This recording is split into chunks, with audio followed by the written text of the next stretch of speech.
Bonsoir madame, bonsoir messieurs, merci de votre fidélité. Le rendez-vous est respecté ce lundi encore sur la télévision du Monde et nous allons avec nos invités décrypter, commenter, analyser l'actualité.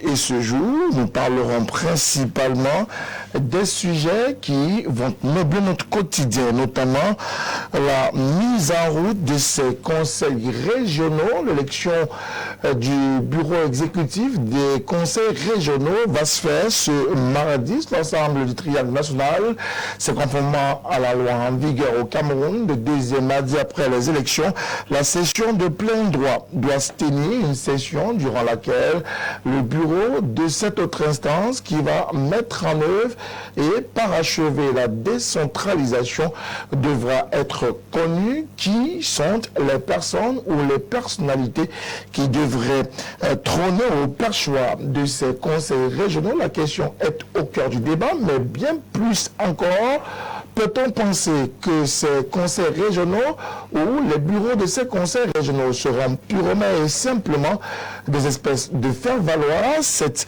également une autre question qui va nous meubler dans le cadre de cette émission de ce soir. Vous le savez, nous pourrons également, si le temps nous le permet, parler bien évidemment d'une autre actualité, entre autres sujets, la question de l'affaire Medites qui aujourd'hui fait le cœur de l'actualité, une affaire qui défraie la chronique davantage en rapport avec la gestion de la pandémie Covid-19. Mieux, les voyageurs qui viennent au parc du Cameroun et qui ont l'obligation de se faire tester ou dépister.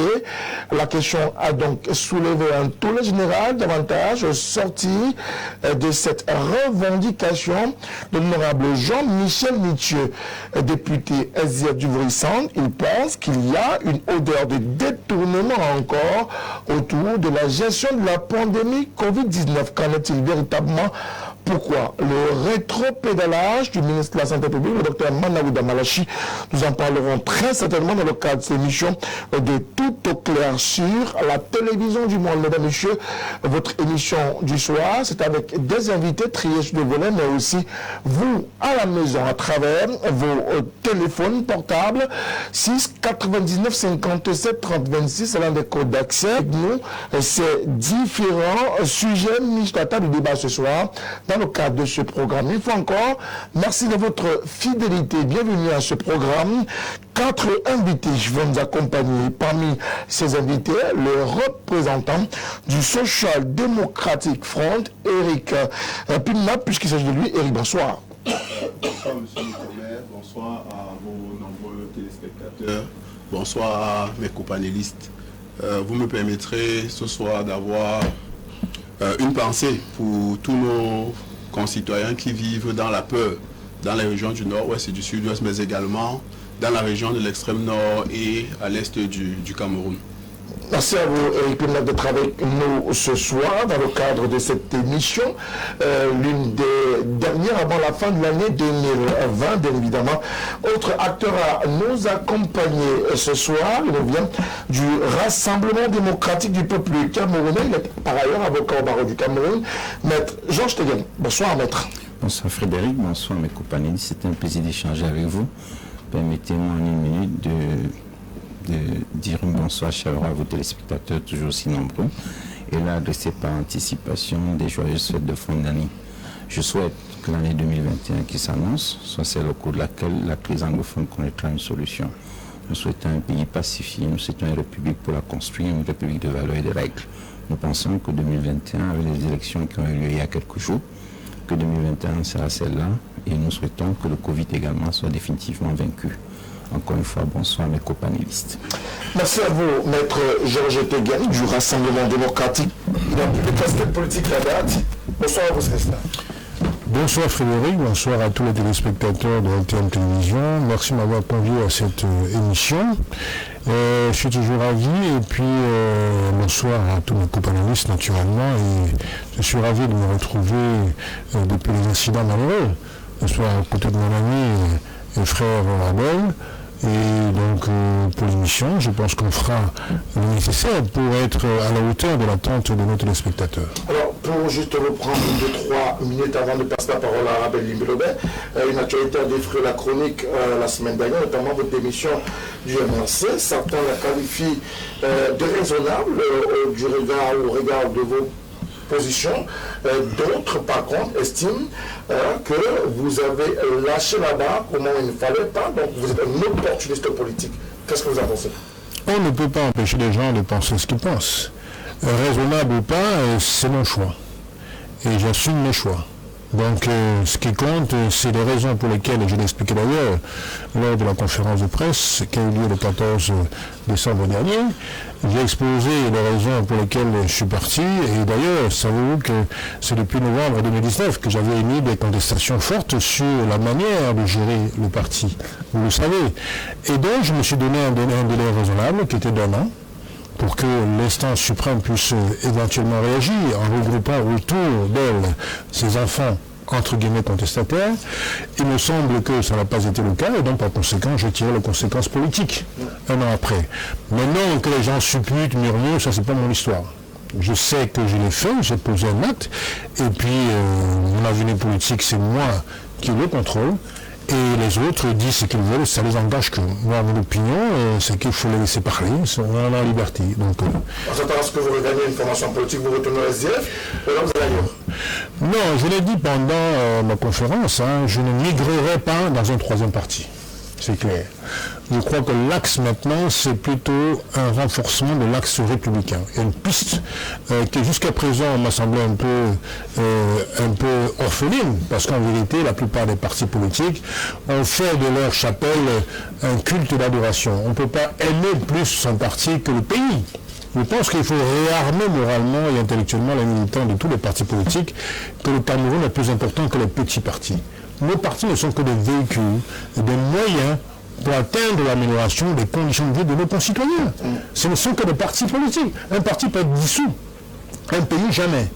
Il faut mettre l'orbite sur le pays et pas sur le parti, même si l'importance du parti est reconnue.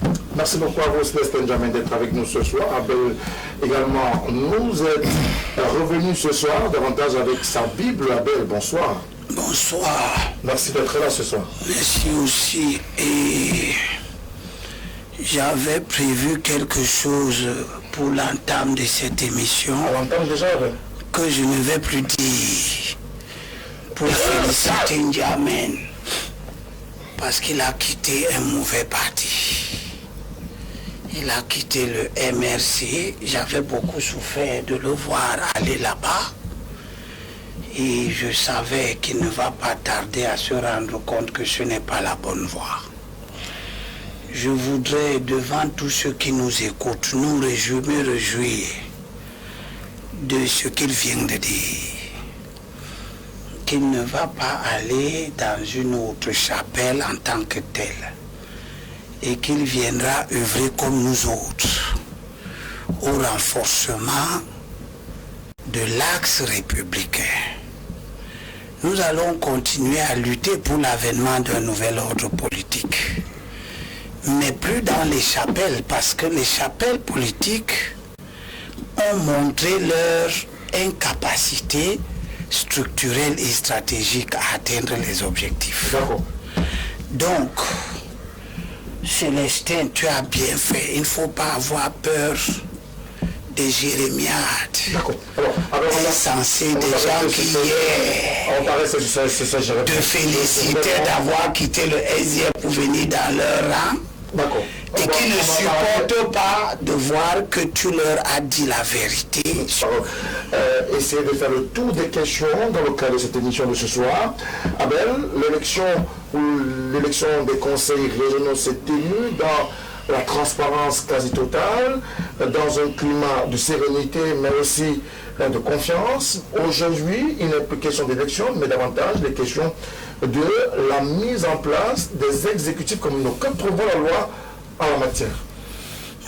La loi prévoit exactement ce qu'elle a prévu pour l'élection des maires et l'élection des maires adjoints qui constituent le bureau, l'exécutif communal. Sauf que pour le conseil régional, l'exécutif régional n'a pas les présidents adjoints comme on a les maires adjoints. Par exemple, Douala 5 est une commune de 61 conseillers, 6 adjoints, tout le monde est adjoint au maire. Au conseil régional, ce n'est pas la même chose. Vous avez le conseil régional à 7 personnes. Il y a le président du conseil régional qui va être élu dans un scrutin uninominal. Il est candidat seul. Un premier vice-président. Il y a quelqu'un qui s'appelle le premier vice-président du conseil. Puis il y a le vice-président du conseil. Ça fait déjà 2 personnes. Puis il y a 2 questeurs. Ça fait 4. Puis il y a 2 secrétaires. Ça fait 6 qui vont être élus. Vous voyez, ils ne sont pas tous des adjoints au président du conseil. Il y a le président du conseil. C'est la nomenclature de l'Assemblée nationale. Voilà, ça a été beaucoup plus inspiré par la structure du bureau de l'Assemblée nationale. Donc c'est ce que nous allons, c'est à ça que nous allons assister. C'est à ça que nous allons assister demain. À l'élection, l'article 307 du Code général des collectivités dit que le conseil régional élit en son sein au cours de sa première session. C'est elle qui aura lieu demain. On l'appelle comme pour les communes aussi la session de pleine droit. Un président assisté d'un bureau composé d'un premier vice-président, d'un vice-président, de 2 questeurs et de 2 secrétaires. Donc, ces gens-là vont être mis en place demain. Et une fois qu'ils sont mis en place, le mandat des conseillers régionaux commencera demain. C'est à partir de demain qu'on va commencer à compter leurs 5 ans qu'ils doivent faire. Le reste, ce sera les prestations de serment, tout ça qui viendra après.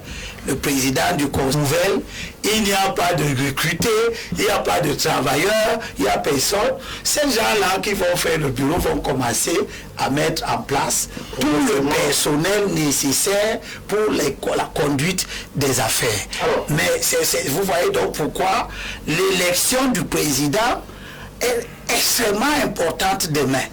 Il faudra mettre en place les gens d'expérience pour que la première fonction publique locale à l'échelle régionale soit une fonction publique qui pourrait être fonctionnelle dans les 4 années qui vont suivre. Merci beaucoup, Abel. Alors, Éric Penlap, sur la question, aujourd'hui, on est dans la perspective véritable d'une décentralisation, peut-être qui pourrait être annoncée ou qui pourrait être définitivement être amorcée. Ce qu'il faut noter, c'est que de décentralisation, on n'aura que le nom. Pourquoi le nom? On n'aura que le nom tout simplement parce que lorsqu'on regarde déjà comment fonctionnent les communes, il y a des raisons de s'interroger. Je tiens à vous dire qu'il y a des conflits dans le Noun, dans le Mungo et dans plein d'autres circonscriptions du Cameroun parce que justement, les prières que M. Elimbi ait parlé du fait qu'on n'a aucune administration locale. Je tiens à vous dire que l'article 22 du Code général des collectivités territoriales décentralisées précise que le président de la République doit faire un décret pour définir la composition et même le mode de recrutement des membres de l'administration locale. Ce décret n'existe pas. Ça signifie quoi? Ça signifie que ces conseillers régionaux qui seront élus demain, ces présidents de conseils régionaux qui seront élus demain ne pourront pas travailler parce que la loi on n'a pas défini comment est-ce qu'ils vont faire pour recruter les différentes personnes avec lesquelles ils vont travailler. Peut-être quelqu'un pourra me parler de ça. Je vous parlerai également du fameux budget parce qu'il ne faut pas oublier que lorsqu'on décide de mettre sur pied une institution, on dit souvent que l'argent c'est le nerf de la guerre. L'année passée, déjà le Code général des collectivités territoriales décentralisées impose à l'État au moins 15% de ses recettes pour les collectivités territoriales décentralisées. L'année passée, on était à 1%. Cette année, on est à 5%. Donc, il n'y a pas de volonté manifeste de permettre aux différentes collectivités territoriales décentralisées de faire leur travail parce que non seulement on bloque l'argent, mais également on bloque les compétences. Parce que n'oubliez pas que dans le cadre justement du Code général des collectivités territoriales décentralisées, pour ce qui existe déjà, c'est les mairies. Les mairies doivent recruter, doivent créer des écoles publiques, maternelles et primaires. Ils doivent créer, ils doivent. Sauf que, depuis qu'ils sont là, ce travail, on ne leur a pas donné la possibilité de le faire. Tout simplement parce que le prouve qu'ils veulent garder l'argent pour quoi? C'est tout. Cette décentralisation, c'est une coquille vide. Coquille vide, c'est le point de vue de M. Flateau. Est-ce que tout le monde lance une décentralisation à coquille vide? Ou alors une décentralisation qui n'est que de fait, sans véritablement une volonté manifeste du pouvoir de lâcher du lest, de donner la possibilité aux populations ou alors aux collectivités territoriales décentralisées de se mettre en mouvement? Disons que chacun a ses mots. Coquille vide, entité inexistante, décentralisation virtuelle, chacun a ses mots. Ce qui est sûr, c'est que la décentralisation est une volonté. Et je dirais même une volonté politique. Tant qu'il n'y a pas ce volontarisme de faire part ou faire la place à une véritable décentralisation effective, il n'y aura jamais de décentralisation. Je crains que ce qu'on a vécu pour les communes, avec cette tutelle, cette triple tutelle, à la fois administrative, à la fois du MINAT et maintenant du mine de Vel, puisse se réduire, s'accompagner avec les conseils régionaux. Je veux dire par là que, quand vous lisez bien l'article 55 de la Constitution, on dit bien que les conseils locaux s'administrent librement par leurs conseils élus. Donc ça veut dire qu'ils ont l'entière maîtrise, ils devraient avoir l'entière maîtrise de leur gestion communale ou régionale. Cependant, on constate, en tout cas force est de constater que très souvent, les préfets vont parfois jusqu'à exiger un collectif budgétaire. C'est très bien que par exemple, vos conseillers municipaux vont délibérer, et au bout du compte, on va vous dire, mais écoutez, monsieur, vous avez surestimé votre budget. Or, je suis convaincu que la place d'un préfet, la place d'un sous-préfet, c'est le contrôle, ou d'un gouverneur de région d'ailleurs, c'est le contrôle, non pas d'opportunité, mais de légalité. Ça veut dire que si le maire ou si l'exécutif de la commune ou du conseil régional enfreint les règles républicaines, le rôle du préfet ou du gouverneur, c'est d'interpeller, n'est-ce pas, ces autorités-là sur effectivement la transgression de la loi. Mais ce n'est pas de dire que le budget est estimé ou surestimé. Vous voyez ce que je veux dire? Ils assument ça sur le plan politique. Ils devraient l'assumer politiquement. Donc aujourd'hui, je pense qu'il faut donc vouloir la décentralisation. Aujourd'hui, à certains ministres, on a beau dire transfert de compétences et de moyens, c'est-à-dire transfert de compétences et de moyens financiers, il n'en demeure pas moins vrai que certains ministères hésitent encore à se délester de certaines prérogatives qui devraient revenir aux collectivités territoriales décentralisées. Ce n'est pas normal. À ce rythme-là, on n'atteindra jamais la décentralisation effective. Parce que quand on parle d'efficience, en tout cas d'efficacité, on a besoin que ce soit les élus locaux qui maîtrisent leur terrain. Je dis que si vous êtes à Bonantoné ou bien, je sais pas, à Bipana, vous êtes maire, vous connaissez bien votre arrondissement ou votre commune, vous êtes quand même le plus indiqué pour savoir ce dont a besoin votre mairie. Ce n'est quand même pas il y a le mec qui décidera.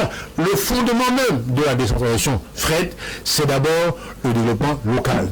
La démocratie locale, la proximité. Donc la proximité égale l'efficacité. Or, ce n'est pas ce qui est en train de se présenter. Maintenant, on va vers les conseils régionaux. Qu'est-ce qui va se passer? Est-ce que c'est bis repetita? Ce qu'on a vécu avec les conseils municipaux, je crains qu'on le revive avec les conseils régionaux, malheureusement. Alors, y a-t-il une réelle volonté d'ouvrir et de mettre en œuvre cette décentralisation? Ou alors, on risque, et comme le craint Célestin Djamène, retomber dans les travers de la situation des conseils municipaux?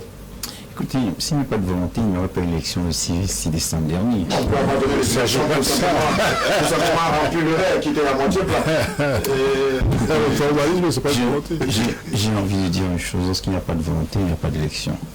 Si le corps électoral a été convoqué, ou les corps électoraux ont été convoqués, c'est effectivement parce qu'il y a la volonté de matérialiser sur le plan pratique ce qui a été conçu sur le plan théorique. Et je voudrais quand même faire observer, M. Ntomé, qu'il me semble qu'il faut peut-être compléter les informations que vous ont données le grand frère Béli Lobert. en disant que dans les régions du nord et du sud-ouest, ce n'est pas tout à fait la même configuration parce qu'elles ont un statut spécial. Donc là-bas, il y a une assemblée générale et des conseils exécutifs régionaux qui sont différemment composés avec des commissaires, deux questeurs, deux secrétaires, un questeur. Bon, là-bas, le vice-président est plutôt membre de la House of Chiefs. Bref, il y a un statut spécial dans ces zones. Maintenant, pour revenir à votre sujet, à la question, c'est que j'ai beaucoup entendu dire des choses ici ce soir, mais je pense que il faut qu'on garde quand même la tête sur les épaules. Lorsqu'on met en place des structures, il faut donner le temps à ces structures de fonctionner pour, au bout d'un certain temps, les évaluer. Et lorsqu'on a mis en place les conseils régionaux, le gouvernement de la République, via son Excellence, Monsieur le Président de la République, a mis en place une structure pour former le personnel de l'administration locale, à savoir la NASLA, la National School for Local Administration. Il vous souvient, M. Moutomé, que dans plusieurs mairies, à l'occasion des séminaires de renforcement des capacités, des séminaires de formation, les maires se sont plaints de ce que le transfert de compétences était un peu prématuré. Voyez-vous, nous sommes dans un pays et dans tous les pays du monde, lorsque vous faites une campagne, vous êtes élu maire, mais vous ne connaissez pas forcément comment s'administre les fonds publics. Si vous parlez, je vous ai pas interrompu. Allez-y, c'est vous qui avez la parole. J'ai jamais fait certainement des observations en mon fils, mais... il peut naturel. Non, c'est grave ça. Attendez que Maître aille au bout, après on pourra revenir à vous. Vous avez le droit de dire que c'est grave. Je vais vous faire observer qu'en France où vous venez, la décentralisation c'est le droit de faire de 82. En 82, la France a 192 ans de la révolution de 1789. Donc si vous voulez faire la leçon, on peut y aller. Si vous voulez qu'on aille en France, on va y aller. À partir de cette loi, quel est l'espacement? S'il vous plaît, c'est ça. Monsieur Djamène, vous savez... C'est des mauvaises comparaisons. Si vous voulez qu'on parte, je vais y aller. Et je vais vous parler de la France de 72 On parle de ces conseils régionaux en vous disant ce qui a été fait jusqu'à ce qu'aujourd'hui on est réduit. Vous connaissez sûrement mieux la France que moi. Système politique en tout cas. En tout cas, j'ai bien peur que si on y va, que vous constatez non, que c'est pas le du Cameroun, s'il vous plaît. Parce que je peux dire beaucoup de choses sur les institutions administratives là-bas. Ce que je voulais faire observer pour M. Moutomé, c'est que moi je pense que dans la plupart des cas, les maires se sont plaints de ce que le transfert de compétences était prématuré. Il vous souvient qu'il y a encore quelques jours, un maire dans une commune du Mongo est allé sur le terrain pour le recouvrement, soi-disant d'une redevance ou alors d'une recette communale. Mais le maire n'a pas la qualité pour recouvrir une recette. Renseignez-vous auprès de tous les fiscalistes ou tous les juristes, ils vous diront, en tout cas tous les financiers ou les spécialistes des finances publiques, il y a le principe de la séparation de l'ordonnateur du comptable. Il n'y a que le comptable, c'est-à-dire le receveur municipal, pour recouvrir. Or, il ne le sait pas. Donc, il faut renforcer la formation et nous pensons que la mise en place de cette école obéit à ce besoin pour qu'il y ait une véritable fonction publique locale armée de personnel qualifié. Je voudrais poursuivre en indiquant également que les collectivités territoriales décentralisées, les régions qu'on les mairies appartiennent à l'État. À partir du moment où on appartient à l'État, on doit comprendre qu'on doit collaborer. Et pour renforcer ce que disait M. Djamène, que je dois au demeurant féliciter, parce qu'il a commencé son propos parlant de la République en disant qu'il veut mener un combat républicain. J'ai beaucoup aimé cela, M. Djamène, je vous le dis du fond de mon cœur. Je suis content que vous ayez placé la République au cœur de vos préoccupations. Parce que ce pays, M. Djamène, moi je pense qu'il est le nôtre. Et il nous revient à nous de le construire. Et nous tous, nous devons le construire. Même si nous avons des idées différentes sur certains sujets, le Cameroun doit l'emporter parce qu'il nous précède et il nous survivra. Je voulais donc observer, M. Djamène, au sujet des collectivités territoriales décentralisées, qu'elles appartiennent à l'État. Et si elles appartiennent à l'État, l'État a un représentant qui est, si vous voulez, le détenteur du suffrage universel. C'est son Excellence, M. le Président de la République. C'est lui qui est le bénéficiaire du suffrage universel, c'est-à-dire il est élu du nord au sud, de l'est à l'ouest. À partir du moment où c'est élu de toute la nation, il a le devoir d'assurer la permanence de l'État, de le fonctionnement régulier du service public. Et s'il a le devoir de veiller au fonctionnement régulier du service public, il a des représentants locaux qui sont des gouverneurs, des préfets.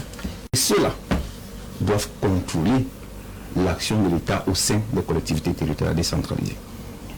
Donc, comprenez donc que même si on leur délivre des compétences, ça se fait partout, y compris dans les fédérations sportives, M. Djamène. L'État ne peut pas laisser des gens se prendre des engagements sans contrôler le type des engagements, puisqu'il revient au président de la République de contrôler les accords internationaux. Vous savez que les mairies signent des accords avec des mairies à l'étranger. Imaginez que nous restons un jour, les bombes nous tombent sur la tête, parce que les gens sont allés signer des accords avec mairie à l'étranger. C'est pour cela que le représentant de l'État doit exister. D'une part. Deuxième part, l'État a des services déconcentrés qui doivent assister les communes en cas de défaillance dans un domaine déterminé. J'ai suivi dernièrement dans une ville du Cameroun, je ne pouvais pas nommer la ville de Fumban, une divergence qui avait Madame le maire et le préfet. Mais c'était à déjà, madame, enfin, ça c'est encore un autre sujet. Alors, on décide de mettre en place des structures pour lutter contre la Covid au sein de la mairie. On décide d'organiser des campagnes de formation du public. Mais on recrute un fonctionnaire de l'INJS en matière de tourisme. C'est ce qui a été dit. Le porte-parole de cette mairie, j'ai partagé un plateau avec lui, il est intervenu. J'oublie simplement le nom. Il l'a dit. Moi j'ai dit, voyez, le préfet demandait simplement que non, même si l'initiative est bonne, permettez-moi d'associer à l'initiative le départemental du tourisme, le départemental ou le chef des districts de santé et un certain nombre de personnes pour donner à l'initiative une meilleure contenance pour le succès de la ville. Et je voulais terminer pour être tout à fait complet sur ce sujet en disant que s'agissant des compétences transférées, le gouvernement de la République a mis en place un comité interministériel. Parce que l'article 18 de la loi que lit actuellement M. Mimi Lobert indique expressis verbis que pour le transfert de compétences, si vous voulez, il se fera selon un mécanisme qui sera déterminé par un décret. Désormais, on a mis en place le décret, le comité interministériel qui va assurer ou alors mettre en place le mécanisme prévu par la loi. Alors, y a-t-il véritablement des enjeux pour cette session de plein droit de ce mardi 60 du pays? La quasi-totalité des conseils régionaux sont entre les mains du RDPC,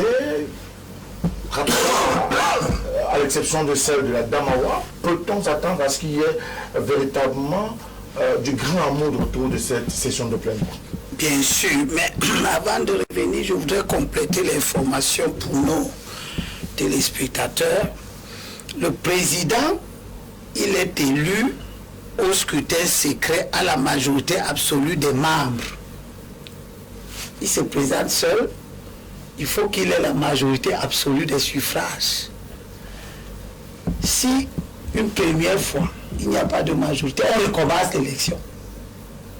Une deuxième fois, il n'y a pas de la majorité, la loi dit lorsque suite à 2 tours de scrutin, aucun candidat n'a obtenu la majorité absolue, il est procédé à un 3e tour de scrutin et l'élection a lieu à la majorité relative. À ce moment, au 3e tour, celui qui est premier, même s'il n'a pas la majorité absolue, il passe. En cas d'égalité des suffrages, le plus âgé des candidats sera déclaré élu. Ça, c'est pour le président.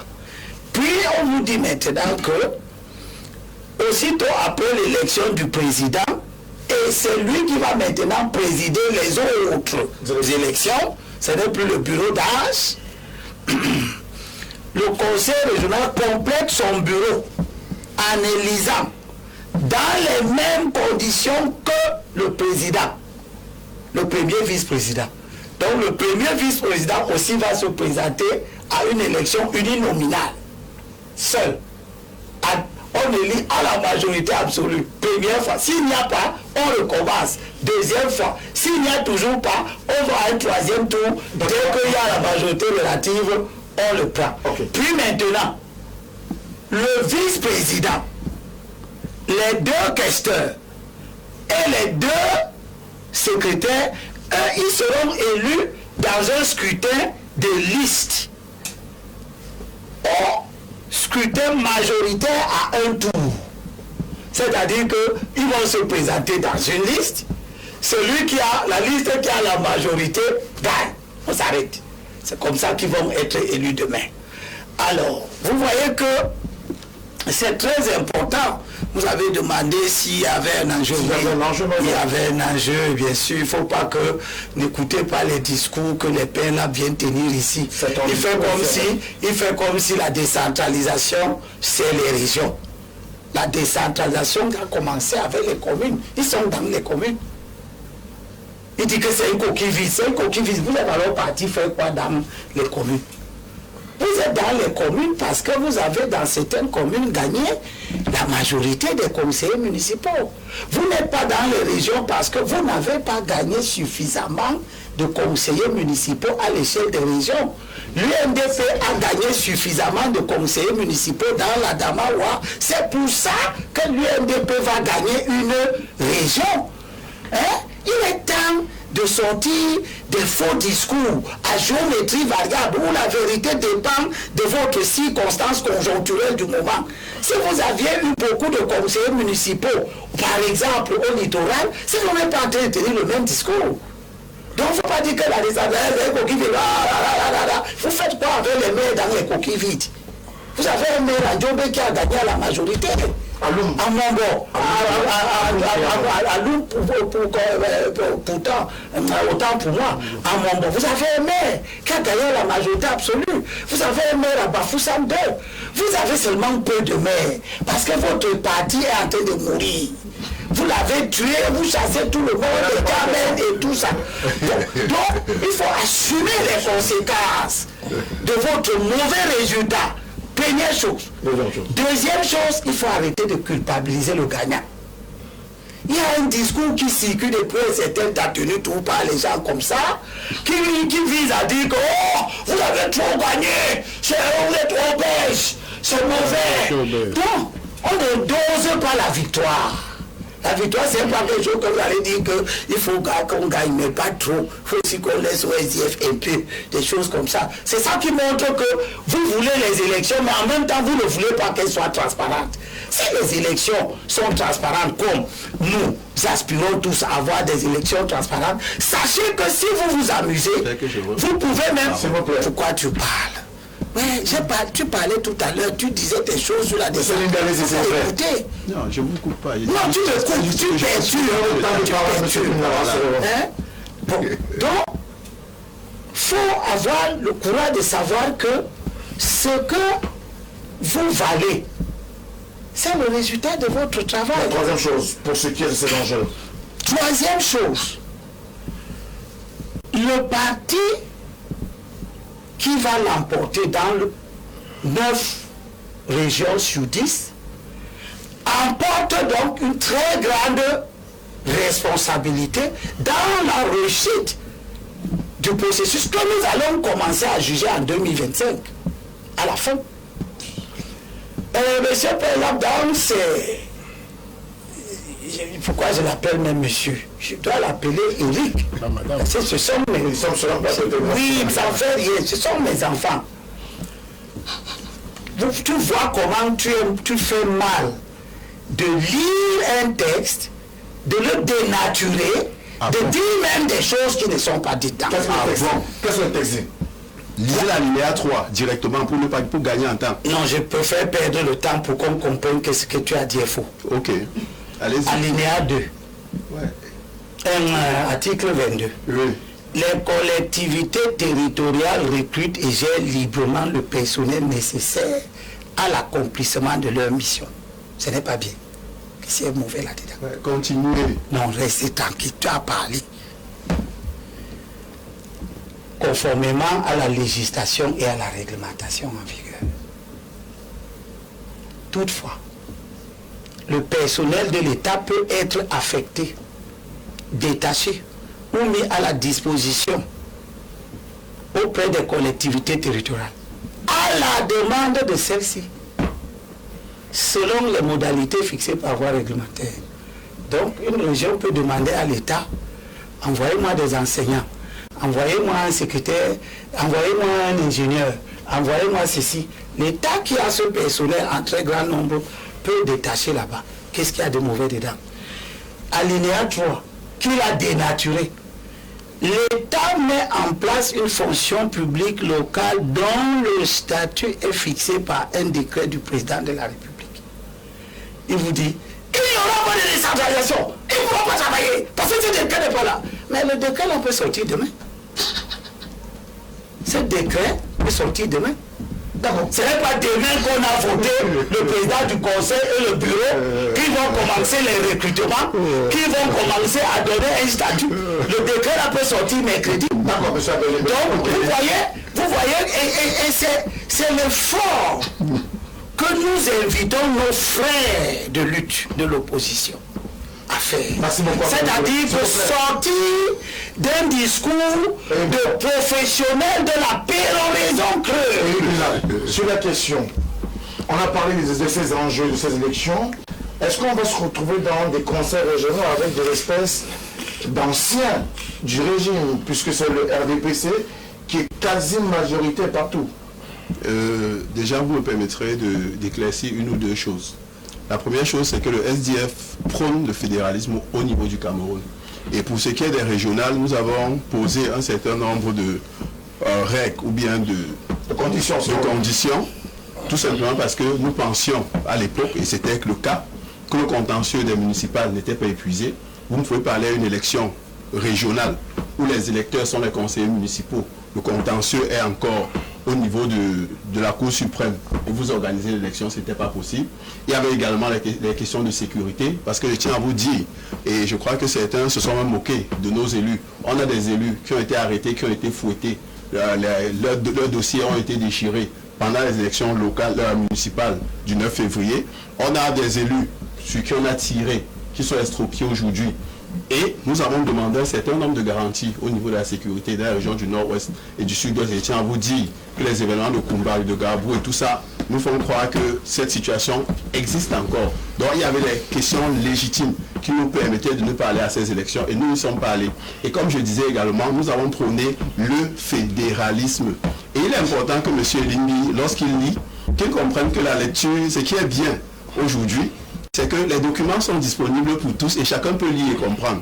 Ce que je dis, c'est qu'il y a un certain nombre de lois et il y a un certain nombre de décrets qui doivent être signés pour que la décentralisation soit effective au Cameroun. C'est-à-dire, on a un code général des collectivités territoriales décentralisées qui a prévu pour un certain nombre d'éléments qu'il y ait des décrets et qu'il y ait des lois pour leur implémentation. Ces décrets et ces lois n'existent pas. C'est-à-dire, ce qui revient à dire quoi? Que ceux qui sont élus demain ne peuvent pas être opérationnels. Et maintenant, dire qu'on va attendre 2025 ou bien des espèces de faire valoir alors. Ce que je dis, ce sont des faits. On a des préfets qui empêchent les communes de fonctionner. Je ne vais pas commencer à citer tous les cas ici. Donc, c'est une réalité, ce sont des faits. Ce n'est pas un débat creux. Quand je dis qu'on a prévu l'année passée 1%, c'est-à-dire cette année 1%, c'est-à-dire 49 milliards qu'on a affecté aux collectivités territoriales décentralisées et que pour l'année prochaine, ce sera 5% au lieu des 15% que la loi prévoit, ce sont des faits. Je ne suis pas en train de crier dans le vide. Il est important qu'on note qu'il n'y a pas de volonté politique de décentraliser au Cameroun.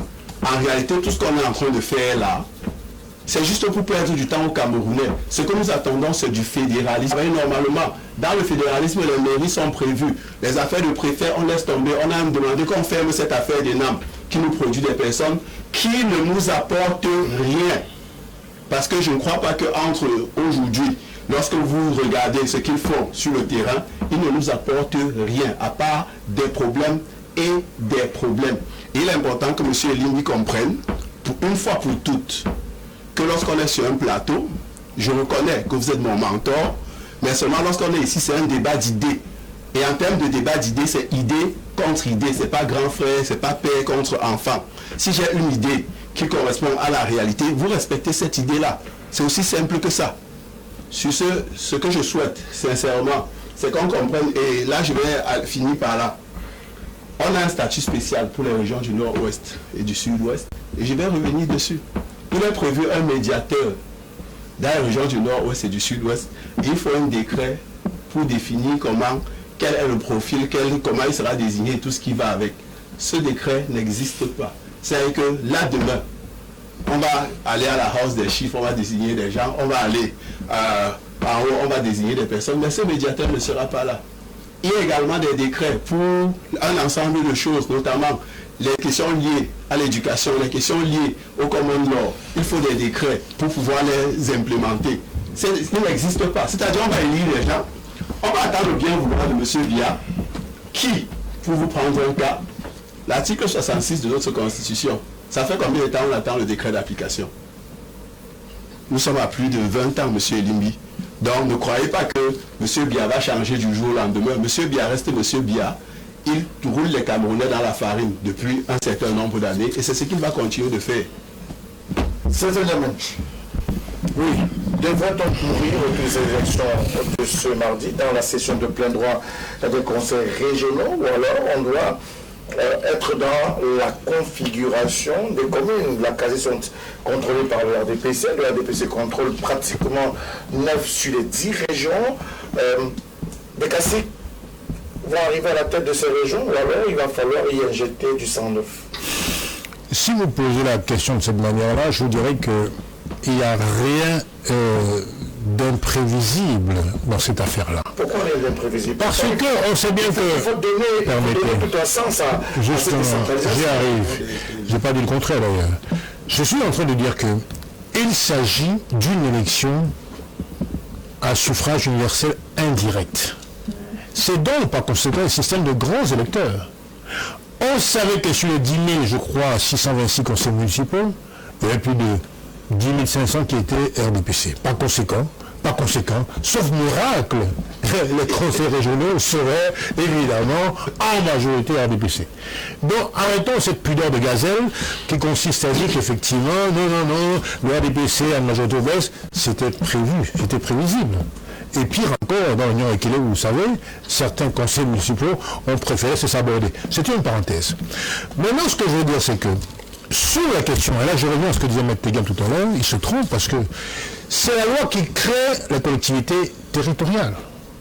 Personne n'a dit le contraire. C'est la loi, puisque de la tutelle administrative, qui consiste à savoir si c'est effectivement de pouvoir prendre, à travers la délibération, des décisions concernant leur localité, et pas le contraire.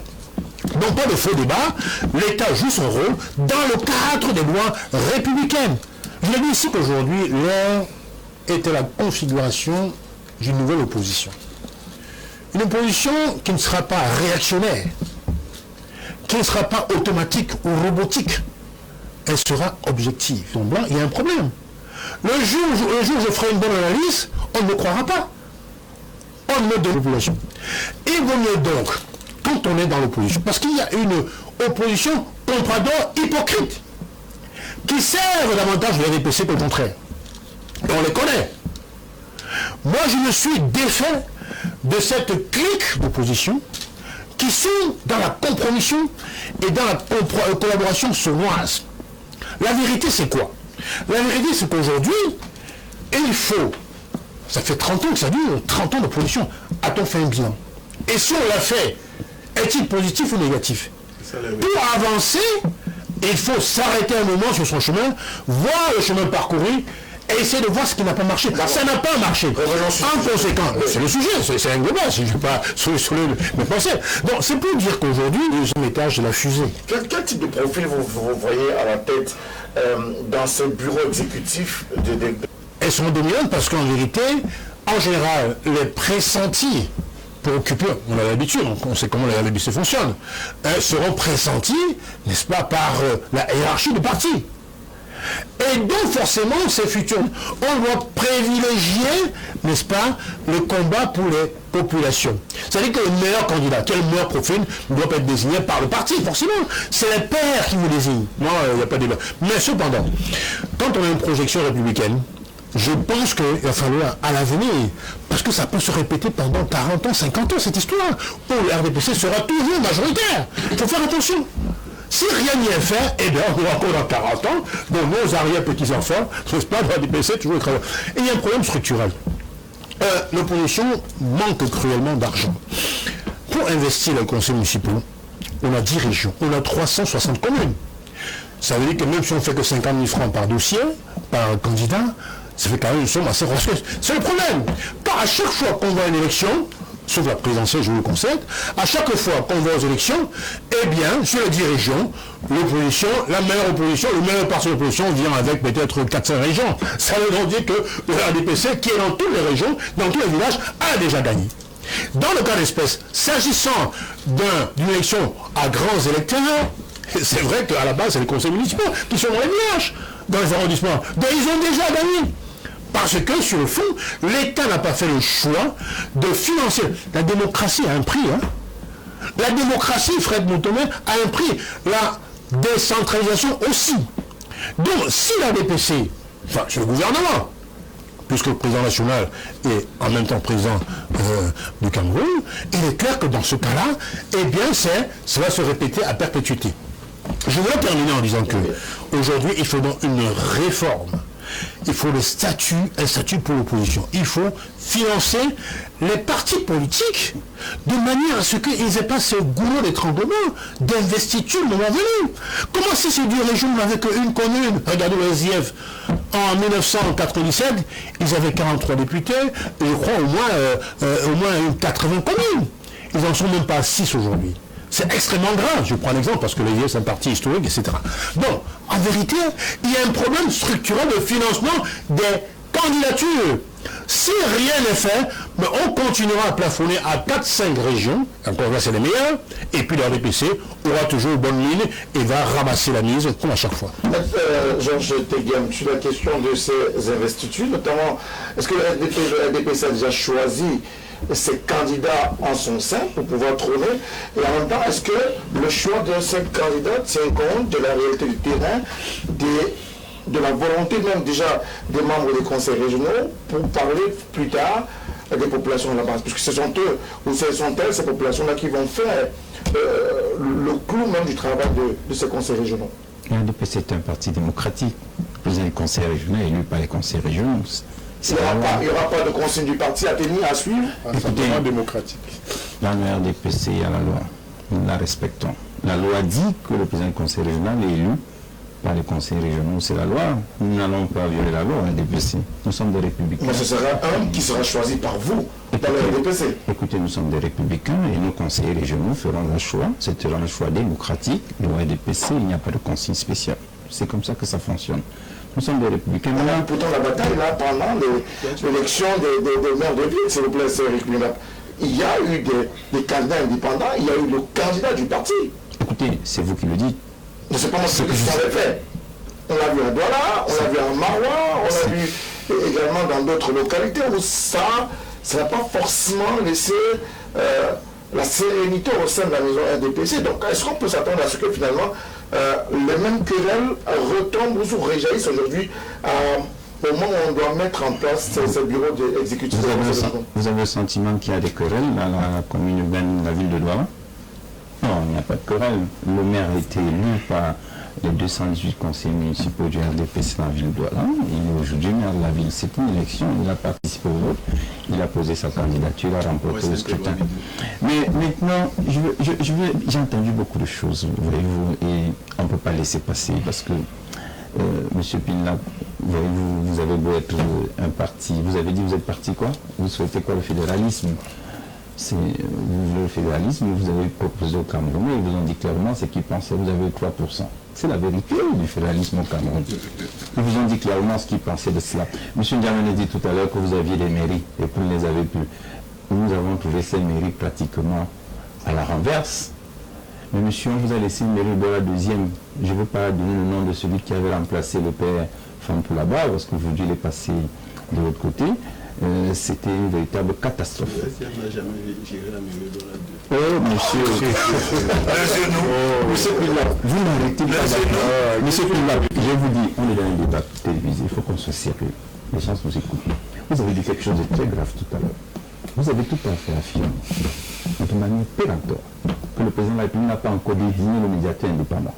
Alors que la loi dit qu'il est désigné par le président de la République après un avis concerté du représentant de l'État et du président de l'exécutif régional. Ce sont les modalités des Monsieur Pinlap, il n'y a pas encore de président, le président de la République. Son Excellence, Monsieur le président de la République ne peut pas encore le désigner. Vous avez des affirmations, vous réitérez vos affirmations pour induire le public qui nous écoute. Monsieur Pinlap, je vous dis, j'insiste beaucoup sur la formation, Monsieur Pinlap. J'insiste beaucoup sur la formation parce que je pense qu'il faut former les Camerounais à la chose politique. Au pacte républicain, au respect des valeurs, au respect des lois. Lorsque M. Yamé dit que vous avez perdu certaines mairies, effectivement, même il y a encore quelques mois, vous y avez la mairie de la troisième. Mais les gens se plaignaient, on vous a laissé cette mairie, mais elle était en train de s'écrouler, puisqu'il n'y avait même plus de peinture, les murs étaient défraîchis. les plafonds tombaient sur ceux qui venaient célébrer les mariages. La situation était catastrophique avant que le RDP se récupère. Allez là-bas, vous voyez maintenant comment ça se passe. Allez voir le marché des kilomètres 14 étoilés qui ont été construits. C'est une véritable catastrophe que la SDF a laissé là-bas. Et vous faites la leçon sur tous les sujets. Vous avez évoqué tout à l'heure le fait qu'il n'y ait pas une véritable fonction publique locale. Je l'ai dit en commençant, la mise en place de l'école, la National School for Local Administration, c'est justement parce qu'on veut former une personne à la fonction publique locale. Et M. le Président de la République a pris ce décret, il a constitué le personnel, il a nommé un directeur général, il a mis en place le conseil d'administration. Tout cela, c'est dans l'optique de favoriser l'émergence d'une véritable décentralisation dans les 5 prochaines années. Monsieur Pina, voyez-vous, nous sommes au début de ce processus. On n'est pas encore à la fin. Le processus a commencé en 1996. Monsieur, on est au début du processus sur le plan de son opérationnalisation. L'opérationnalisation a commencé par le scrutin du 6. Vous oubliez les communes alors. Sur les collectifs, on est bien en train de parler. Je pense qu'on parle des régions. On parle des régions. Je pense qu'on parle des régions. Si vous voulez qu'on parle des communes, on y va. On parle encore des régions. Mais de loi en 2004, Vous êtes abrogé par le Code général des collectivités territoriales. c'est pour dire que c'est un processus. En 2004, il y a les lois. Il y a la loi de décembre 2019. C'est pour dire que tout à l'heure, il parlait de la France. Je vous ai dit qu'on peut commencer à parler en France en 72, pour aller en 82 jusqu'en 2003, si on en parle. Et on parle de 98, les textes qui ont été pris en France pour implémenter la régionalisation. Aujourd'hui, il y avait 22 communes, 22 régions en France, vous le savez, il n'y en a plus 22. C'est toujours parce qu'au fur et à mesure le temps passe, On a fusionné. on implémente, on apprécie, on réévalue. Au Cameroun, ça commence demain, à l'élection des exécutifs régionaux. Il y a une certitude, au début, ce ne sera pas de tout repos. Il y aura certainement un enchevêtrement de problèmes. Comme toute chose, comme tout enfant, un enfant qui naît avant de marcher a des problèmes.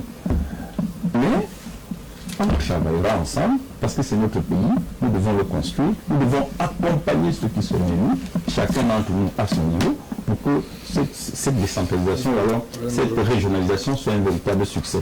C'est un succès qui, s'il est finalement décidé ou alors approuvé, c'est le succès du Cameroun, c'est votre succès, M. Pina, c'est le succès de M. Ndiamé, c'est le succès de M. Moutomé, c'est mon succès, c'est le succès de la République. La République nous a tout donné, vous voyez, M. Pina, peut-être que nous pouvons restituer à cette République ce qu'elle nous a donné. Nous devons être fiers qu'elle avance, nous devons être contents qu'elle évolue. Moi, je souhaite qu'à partir de demain, ces conseils régionaux se mettent en place, ou alors les exécutifs régionaux se mettent en place.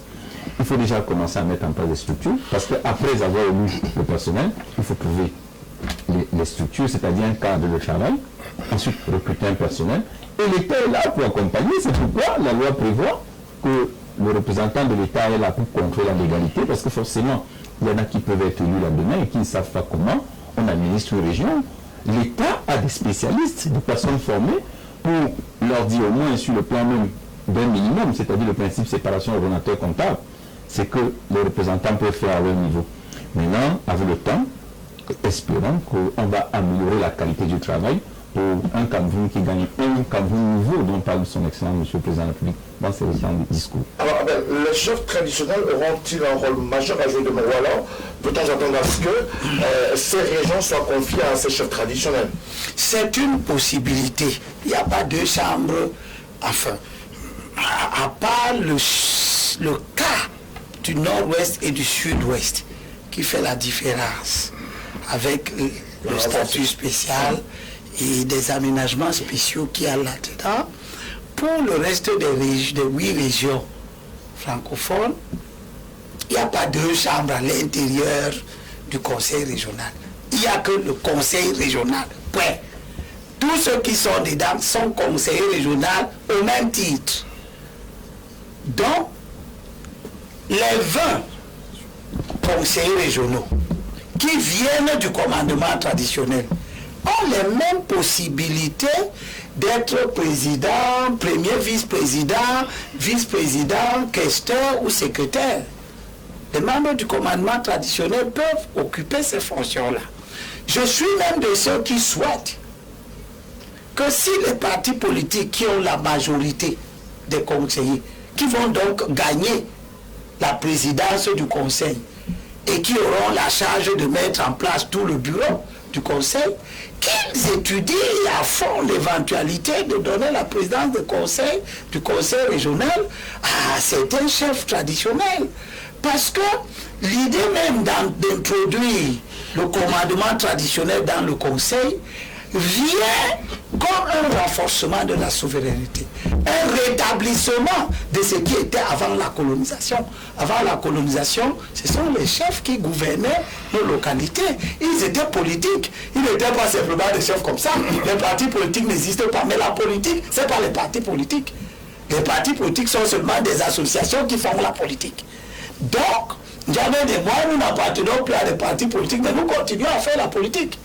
Donc, demain, il n'est pas exclu que, par exemple, les gens s'entendent et que dans certaines régions, le chef, le président du conseil, soit un membre qui vient du commandement traditionnel. Ce n'est pas impossible. D'être conforté, restaurer, vous l'avez dit. Bien sûr, je suis partisan de cela. Je suis partisan de cela. Mais avant de continuer pour l'essentiel, j'ai gardé à... Je ne sais pas, Eric a une réaction qui m'a un peu surpris. Moi, je lui parle affectueusement et il estime que je veux dire que ses arguments ne pèsent pas. Il n'y a pas papa ici. Mais qui a dit qu'il y a papa ici? Ça n'empêche pas que je me réjouisse que vous êtes devenus des gens capables de tenir des discours. Mais on vous fait le reproche. Et j'ai gardé un morceau choisi ici à tous ceux qui nous écoutent pour qu'ils prennent leur distance avec des gens comme ça. Le roi Salomon dit dans Proverbe chapitre 9 verset 6, quittez les personnes inexpérimentées. Quittez les personnes inexpérimentées et restez en vie. Parce que quand vous fréquentez les personnes inexpérimentées, vous pouvez mourir. Elles sont dangereuses. Le roi dit, marchez droit dans la voie de l'intelligence. Vous ne pouvez pas venir ici comme ça, balancer tout, dire que Douala plus 2 n'a jamais été dirigé par le SDF. Montrez que vous ne connaissez pas de quoi vous parlez. Et vous êtes sur les plateaux tous les jours. Il n'y a pas que toi. C'est pour ça que je vous ai gardé un autre morceau choisi. Où la Bible vous dit de ne pas tenir des propos qui plaisaient seulement à vos oreilles. L'apôtre Timothée dit, je t'ordonne solennellement. C'est Paul qui parle à Timothée, son fils spirituel. Il lui dit, je t'ordonne solennellement devant Dieu, qui doit juger les vivants et les morts. Et par sa manifestation et son royaume, prêche la parole. Fais-le avec insistance. En époque favorable, en époque difficile. Reprends, reprimande, exhorte avec toute patience. Car il y a une période où ils ne supporteront pas l'enseignement salutaire. Mais selon leur propre désir, ils accumuleront des enseignants pour eux-mêmes, afin de se faire agréablement caresser les oreilles. Le politiquement correct vous tue. Vous dites des choses parce que vous croyez que comme c'est bon dans vos oreilles, c'est ce qui est bon à entendre de l'autre côté. Si vous n'êtes pas aujourd'hui capable d'aller dans les régions, et je l'ai dit, la décentralisation, ce n'est pas les régions, c'est les régions et les communes. Les communes ont précédé les régions, puisque c'est les communes qui déterminent, qui créent, qui donnent le corps, l'un des corps électoraux pour élire les régions. Vous étiez aux communes. Quand vous alliez aux communes, vous n'avez pas dit que la décentralisation est une coquille vide. Comment vous pouvez, après avoir fini les communes, vous avez gagné ce que vous avez pu gagner au regard de vos propres moyens? L'honnêteté, l'intelligence, la sagesse intellectuelle commande que vous acceptiez devant tout le monde que vous n'avez pas fait de bons scores, c'est tout. Mais vous ne pouvez pas venir maintenant dire aux gens que vous n'êtes pas parti dans les régions parce que pour vous c'est le fédéralisme que vous voulez. Est-ce que donc vous êtes en train de dire que comme dans le fédéralisme il y a les communes, c'est pourquoi vous partez aux élections municipales? Comme dans le fédéralisme il n'y a pas les régions, il n'y a que les États fédérés, c'est pour ça que vous n'allez pas aux régions? parce que ce n'est pas le fédéralisme. C'est du mensonge, votre discours. C'est un mensonge en bonne et due forme. La preuve que si vous aviez suffisamment de conseillers régionaux dans une région quelconque au Cameroun, vous n'auriez pas dit ça. D'accord. Bon, je sors. Non, je sors en disant que ce qui nous importe, c'est de nous battre au regard des difficultés qu'on a eues avec les communes qui sont là depuis 1996 et même avant, hein, mais qui n'étaient pas avec des élus et tout ce qu'on voulait. Mais c'était déjà les embryons. D'accord, mais qu'on se batte pour que qu'on se batte pour que les gens qui vont occuper ces fonctions, contrairement à la première génération et même deuxième, troisième génération des maires, se montrent à la hauteur.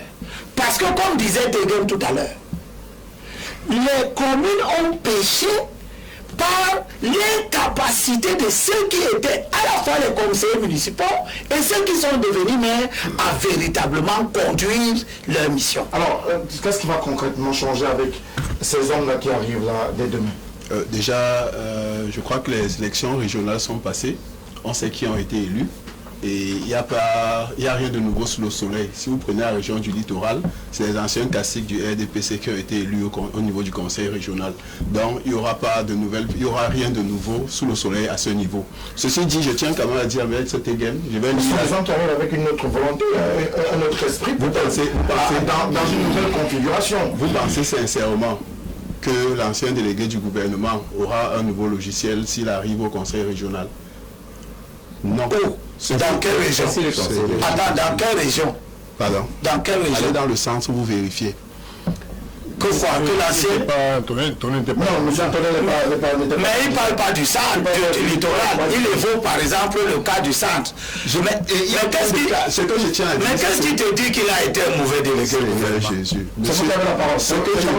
Pourquoi tu ne voudrais pas qu'il soit devenu président du conseil? Il ne changera pas du jour au lendemain. Mais il peut changer quand même. Il ne va pas changer. Mais pourquoi son logiciel devrait-il changer? C'est vous qui avez la parole, monsieur. Dans ce que je disais, on connaît qui a été élu pendant les élections régionales du 6 décembre. Donc, il n'y aura rien de nouveau sous le soleil. Maintenant, ce que je tenais à dire, parce que M. Tegem a fait croire à vos téléspectateurs que je l'aime mal, parce que c'est ce qu'il a précisé. L'article 371 du Code général des collectivités territoriales décentralisées dit, je cite, un décret du président de la République détermine les modalités d'exercice des fonctions de Public Independent Conciliar, c'est-à-dire le médiateur dans ces zones. Ce décret n'existe pas. Et c'est ce que j'ai dit. Le reste qu'on dit en haut là, tant que le décret n'est pas là, on ne pourra pas le désigner. Même si, comme il dit, il faudra consulter X ou Y. Mais ce décret doit d'abord être là. Et ce que je disais, c'est que sur le plan législatif... Excuse-moi, tu n'as plus espoir que ce décret arrivera? Monsieur Lévy, c'est pas... En quoi est-ce que le fait qu'il n'existe pas maintenant est une preuve qu'il n'y a pas de décentralisation? Monsieur Pima, ça me ce que je tenais à dire, et là je vais le dire pour conclure à ce niveau, c'est que sur le plan législatif, on attend encore des décrets et même des arrêtés pour pouvoir implémenter le Code général des collectivités territoriales décentralisées. Tant qu'on ne les a pas sur le plan législatif, ces personnes ne peuvent pas travailler. À côté de ça, on a une question des infrastructures dont on ne parle pas. Ces conseils régionaux vont siéger, ils vont travailler. Le ministre de la décentralisation et du développement local a fait le tour du pays pour justement identifier les sites où provisoirement ces institutions... Attends, Eric, on devait d'abord faire quoi? On devait construire les hôtels. Ils vont demander, tu as dit qu'ils vont siéger. Au niveau du littoral, ils siègent. On leur a donné la sous-préfecture, les locaux de la sous-préfecture. Et c'est provisoire. J'ai compris. Maintenant, puisque chaque conseil régional construira son siège. L'autre élément, c'était la question du financement. Je ne sais pas où ils vont prendre l'argent. pour construire le siège. Donc la décentralisation est vide. Pardon? Donc elle est vide. Je dis, comme tu ne sais pas où on prend l'argent. Le dernier élément, c'est l'avant-dernier élément, c'est le financement, comme je disais tout à l'heure. La loi dit c'est minimum 15% des recettes de l'État qui doivent être affectées aux collectivités. Oui. Non, laisse il dire ça, oui. C'est ce que la loi dit.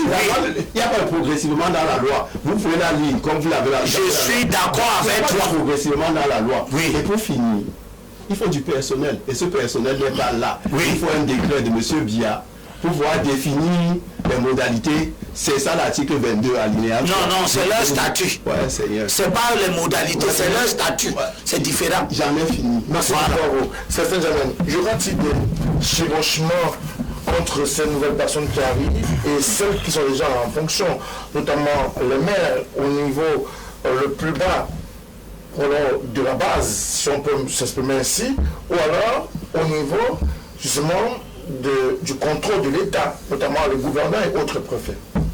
Non, je crois que les choses sont très claires. Chacun dans son couloir. Les maires sont élus. On a bien dit que le premier étage de la fusée, c'était les communes. Ça fait très longtemps que ça dure, que ça a commencé. La commune, ces maires et ces communes-là n'ont pas toujours été à la hauteur des attentes des populations. Ça, c'est vrai. C'est un vrai constat. On ne peut pas dire le contraire.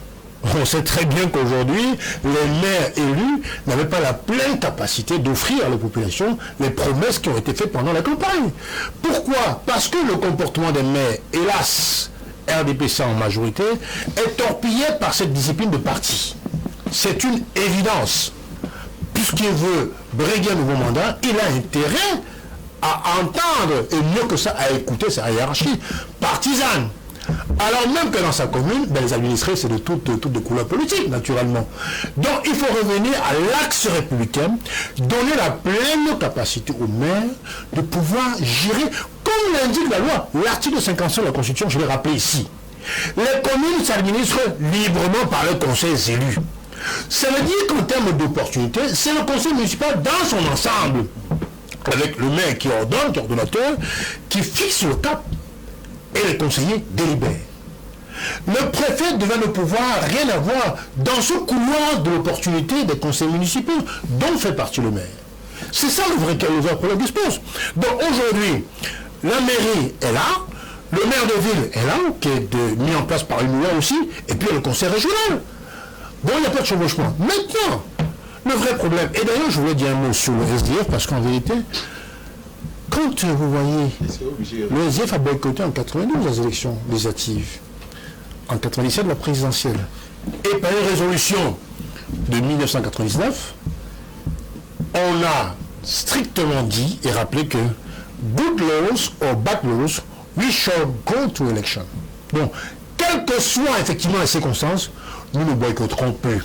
Vous comprenez donc que le boycott, on va dire, fictif, enfin le boycott superficiel du SDF, c'est parce qu'il n'avait pas d'élus, tout simplement, ou pas suffisamment. Évidemment, avec moins de 4 communes, ou moins de 5 communes, qu'est-ce qu'il pouvait aller faire aux élections régionales? Pas grand-chose en vérité. Donc c'est un boycott convivial, qui n'est pas très grave. C'est pas aussi grave que les autres boycotts. Mais en tout cas, je voudrais mettre ici, dans le débat, la question du commandement traditionnel. Nous avons nos chefs, qui sont les gardiens de notre histoire, les gardiens de nos temples, les gardiens de nos coutumes. Ils ont suffisamment de boulot. Je crois que l'opposition aujourd'hui doit porter la critique, mais pas de manière humiliante. Il n'est pas anormal de dire que ça a été une erreur. L'erreur est humaine. D'introduire les chefs traditionnels dans la politique. Parce que le conseil régional a été une institution d'abord politique. Oui. Imaginez qu'on mette, le conseil juridique normal, un chef traditionnel peut devenir président d'une région, puisqu'il est dans le nombre de conseils régionaux. Il peut devenir, sur le plan juridique, il a raison. Mais je veux dire qu'en aval, ça a été une erreur d'imbriquer les gardiens de notre histoire dans la politique. Le chef n'a pas besoin d'agitation. Or, la politique est un monde de soubresauts et d'agitation. Parce que, imaginez-vous que je sois le sujet, entre guillemets, d'un chef. Je me retrouve, disons SDF, en face d'un président chef traditionnel. Eh bien, comme disait quelqu'un ici, il n'y a pas de papa ni de petit frère en politique. Eh bien, si ce chef traditionnel, qui est mon chef, prend une décision qui ne s'arrime pas avec mon obédience politique, je vais le combattre. Et du coup, l'autorité morale incarnée par le chef est atténuée, voire même diluée. Je crois que c'est une piste très, très mauvaise. On n'est pas en train de préserver. On n'est pas en train de... Vous ne voulez pas qu'il y ait le chef? Non, ça a été une... des régions. Ça a été une... Non, non. On va même pas faire. On devrait donner un budget à nos chefferies. Parce que c'est l'histoire africaine. Moi, je ne suis pas africaniste. On devrait entretenir de manière légale les chefferies. Vous les envoyez en politique, pourquoi? Si le gouvernement c'est une mauvaise idée, il faut savoir dénoncer les mauvaises idées. Ils sont dans une institution de la République qui est le conseil régional. Qu'est-ce qu'ils vont y faire? Ils vont défendre quoi? C'est pas leur rôle naturel. Alors, mettez-vous sur cette question. On ne reviendra pas sur le sujet parce qu'on va prendre le deuxième sujet, le temps qui est consacré à nos deux sujets. Le premier était davantage le plus poignant, celui des conseils régionaux, dont l'élection est attendue ce mardi 22 décembre 2020 sur l'ensemble du triangle national au lendemain de ces élections régionales, les toutes premières au Cameroun. Il va falloir mettre en place ces régions. Aujourd'hui, on doit pouvoir espérer et attendre davantage de ces zones qui pourraient entrer en fonction de demain. Écoutez, ce sont les hommes d'un certain âge qui ont bénéficié de la République. Nous souhaitons qu'ils rendent à la République ce que la République leur a donné. C'est notre vœu le plus cher. Nous sommes tout à fait disposés à les accompagner et nous souhaitons que des hommes comme M. Pinlap accompagnent également ces conseillers régionaux, en tout cas ces présidents des exécutifs régionaux dans cette œuvre titanesque. Parce qu'il s'agit de notre pays, M. Pinlap. Vous n'êtes pas majoritaire aujourd'hui, peut-être vous le serez demain. En attendant que vous devez accompagner la République parce qu'elle doit se bâtir. Et elle ne doit pas se bâtir dans des contre-vérités, M. Pinlap.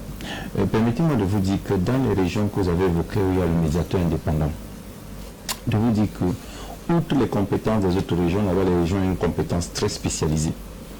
Parce qu'elles ont une compétence supplémentaire. On ne peut pas désigner ou alors mettre un texte qui va régir l'activité du médiateur indépendant sans que, si vous voulez, les structures soient mises en place. Parce que ce sont ces structures qui vont déterminer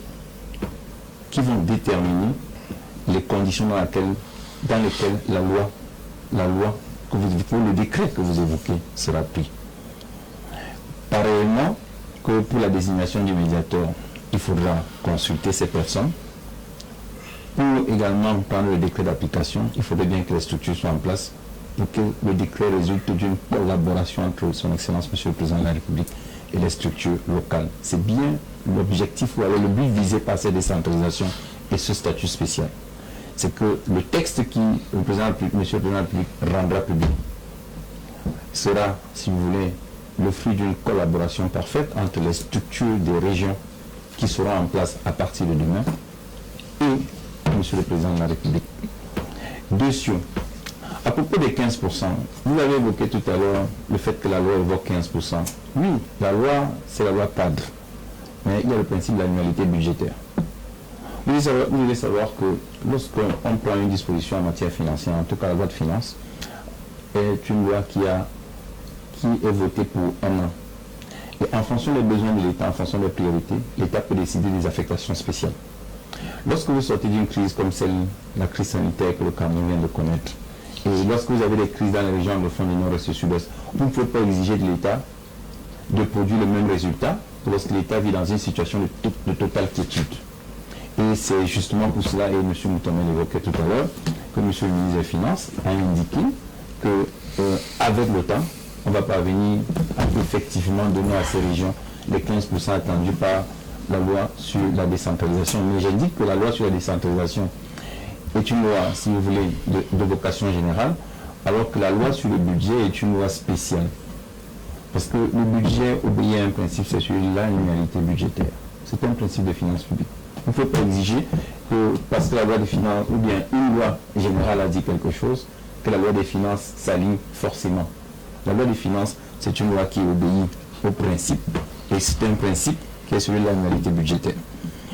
Ceci étant dit, je voudrais compléter en disant, M. Moutomé, pour répondre tout à fait à votre question, que nous souhaitons et nous pensons qu'avec les hommes de bonne volonté, avec les messieurs ou alors l'ensemble des républicains que compte notre pays, nous allons aider ces structures à se mettre en place pour qu'une décentralisation effective arrive, souhaitons, un an après le 22 décembre 2020, voire 2 ans après. Mais il faut bien se dire que ça ne va pas être facile, que c'est une épreuve difficile qui va connaître des atermoiements, ça il faut le reconnaître. Nous sommes tout à fait humbles, mais nous savons que rien ne se fait sans travail. Nous voulons mobiliser tous les Camerounais derrière cette œuvre. Nous voulons réaffirmer au Camerounais que le gouvernement de la République est disposé à donner tout ce qu'il pourra pour que ce soit effectif. Nous voulons également rassurer les autorités que nous, les Camerounais, nous allons les accompagner. Parce que pour nous, en tout cas en ce qui me concerne, moi je suis un républicain, je pense que dès qu'il y a quelque chose qui est fait dans l'intérêt du Cameroun, nous devons nous mobiliser. À l'ODPC, nous travaillons et nous continuons à travailler pour servir ce pays, pour qu'il soit un grand pays, une grande nation, un grand peuple. Merci beaucoup à vous, maître Georges Teghem, sur cette thématique. La première dans le cadre de cette émission. Ah ben, on ne reviendra pas sur cette question. Non, je voulais simplement dire que... En 2-3 minutes. Oui, maître Teghem doit quand même faire attention à un certain nombre de choses. À lequel? C'est quoi le principe de l'annualité budgétaire? C'est quoi? Le budget partout dans le monde est annuel. Chaque année. C'est tout. Le dire avec une grosse formulation ne change rien. Première chose. Deuxième chose, dans son propos, il a laissé transparaître qu'il y a des lois qui peuvent autoriser de violer d'autres lois. C'est pas vrai. Mais ça, ce n'est pas vrai. Le budget, qui est une loi de finances, doit se faire conformément à toutes les autres lois cadres qui participent à son élaboration. On ne peut pas dire que comme on est en train de faire le budget, on va piétiner cette loi-ci parce que c'est le budget. 30 secondes. Troisième chose, l'article 25 dit que il est institué une dotation générale de la décentralisation destinée au financement partiel de la décentralisation. La loi de finances fixe chaque année la fraction des recettes de l'État, les recettes de l'État affectées à la dotation générale mentionnée à l'alinéa 1 ci-dessus. Dernière chose, la fraction mentionnée à l'alinéa 2 ci-dessus ne peut être inférieure à 15%. On n'a pas dit que ça doit être 15%. On a dit que ça ne peut pas être inférieur. Donc si un ministre des Finances a décidé d'allouer aux collectivités territoriales moins de 15% des recettes de l'État, il est en faute. On n'a pas dit ici que s'il y a la guerre, ou s'il y a ceci, ou ça peut-être que quand vous serez député, vous allez introduire la nuance en disant que mais en temps de guerre, ou en temps de difficulté, le président de la République ou le ministre des Finances peut. Mais en l'état tel qu'elle est rédigée, c'est lui qui a raison de se plaindre. Qu'on a donné moins de 15%. La loi dit la fraction mentionnée ne peut pas être inférieure à 15%. Mais quand j'étais au conseil municipal, j'avais l'habitude de dire à Madame Foni, oui, père à son âme, et même au maire qui l'avait suivi, que le premier service que vous pouvez rendre à ce pays, c'est de respecter ces lois. Merci beaucoup, Abel. Non, non, je vais pas. Est-ce que je vais répondre? Tu ne me répondais quoi? Moi, je te lis le attends, tu me répondais s'il répond. Voilà. Tu répondais quoi? C'est que je lui réponds. Oui, s'il répond. Qu'on doit faire moins de 15%. S'il vous plaît. Passer à la guerre? Monsieur Moutomé. Monsieur Moutomé. Restez poli. Je veux lui dire en une phrase. Oui, laisse-y dire un peu, on écoute ce qu'il va dire. Monsieur Limi Lobert, résidez votre texte. Vous avez payé des recettes de l'État. Oui. Monsieur, le budget, c'est pas que les recettes. Mais on t'a dit que le budget, c'est seulement. On t'a parlé du budget. C'est vous. On te dit, le texte te dit chaque année la fraction des recettes. Or, les recettes de l'État sont consignées où? Il y a un autre document. Monsieur. Attends, il y a un autre document, un autre acte qui consigne les recettes de l'État. Une minute. S'il vous plaît. Oui, je ne veux pas simplement qu'il nous perde la conjecture. Nous tous savons que non, ne lui donne pas le temps. Les recettes de l'État sont dans le budget, un point, un trait. Sauf si vous avez d'autres recettes qui ne sont pas dans le budget. Merci beaucoup, Abel. Et je te rappelle que les comptes hors budget sont terminés depuis que Paul Biya est arrivé au pouvoir. Monsieur, non, s'il vous plaît, je sais que je lui réponds. Parce qu'il dit des choses et il ne se rend pas compte qu'il est en train de se tromper à la lecture. Non, je ne me trompe pas. Je ne me trompe pas. L'inflation des recettes de l'État, pas inférieure à 15%. Je me trompe pas. S'il vous plaît. Il parle, il ne veut pas laisser. Non, je ne peux pas te laisser dire autre chose que ce qu'on a dit. Monsieur Limbilobin. La loi de finances fixe chaque année la fraction des recettes de l'État. La fraction des recettes de l'État affectée à la dotation générale de la décentralisation mentionnée à l'alinéa 1 ci-dessus. Merci. Monsieur Limbilobin, oui. Là où vous commencez à vous tromper, c'est que vous confondez le budget de l'État et les recettes de l'État. Le budget de l'État. Je n'ai rien confondu. Je te dis que le budget de l'État, c'est les recettes de l'État d'un côté et les dépenses. Très bien, vous commencez à bien vous exprimer. Oui. On a dit que les dépenses de l'État doivent entraîner que la dotation soit inférieure à 15% des recettes. Non, il nous perd le temps. Passons au sujet. Les gens nous écoutent, ils savent que ce qu'il dit, c'est du bric-à-brac. Monsieur non, tu ne dis rien. Monsieur Limbilobin. Non. On ne fait pas, on ne t'écoute pas. On a dit, le texte dit que la fraction des recettes de l'État. J'ai vu une dictature à notre part. Oui, on doit souvent vous dire de ne pas venir nous perdre le temps avec des conjectures. On te dit que la partie des recettes qui est allouée à la dotation, non, on ne le laisse pas parler. La partie des recettes allouées à la dotation générale ne doit pas être inférieure à 15%. Voilà. Ils ne sont pas d'accord avec vous. Vous défendez mal votre parti. D'accord. Monsieur Limbilobin. Merci de me juger, je ne vous juge point. Mais je vous dis encore une fois, ne confondez pas la recette de l'État et le budget de l'État. Oui. Ce que M. Pin n'a pas dit, et je redis ce qu'il a dit, que c'est 15% du budget. Non, ça ne doit pas être inférieur à 15%. Et les 15% là, les recettes dont il est question, c'est ce qui est mentionné comme recette dans le budget. Monsieur Limbilobin, s'il vous plaît. Non, je ne veux pas de vous voyez. Eric ne s'est pas trompé. Il ne s'est pas trompé. C'est bien la problématique aujourd'hui de l'affaire Medites. Concrètement, de quoi il en retourne?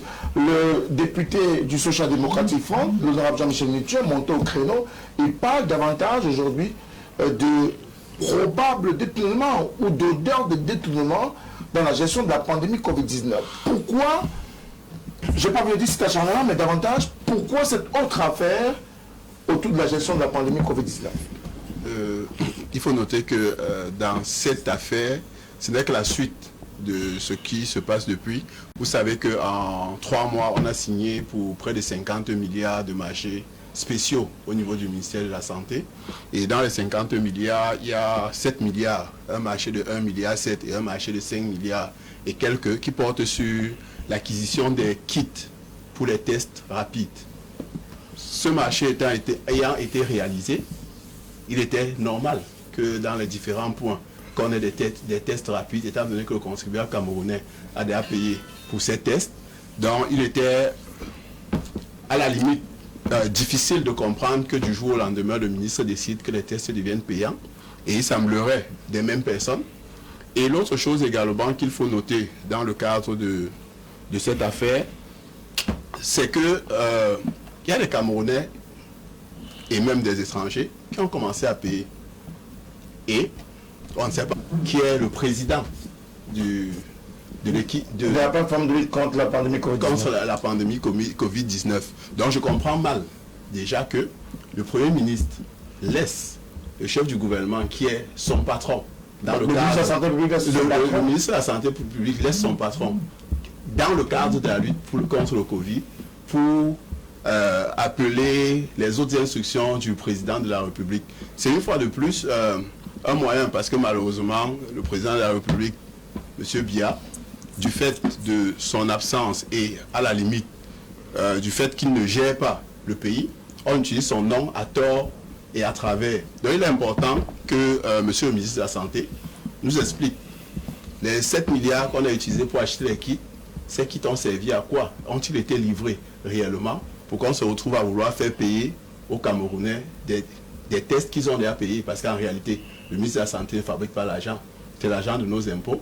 C'est les dettes qu'on prend pour le compte de nos enfants qu'on va utiliser pour dilapider. Parce qu'il ne faut pas oublier que les marchés spéciaux supposent qu'on a fait des gré à gré. En 3 mois, il a fait des gré à gré de 50 milliards. Or, au Cameroun, les marchés publics, vous connaissez comment ça se passe.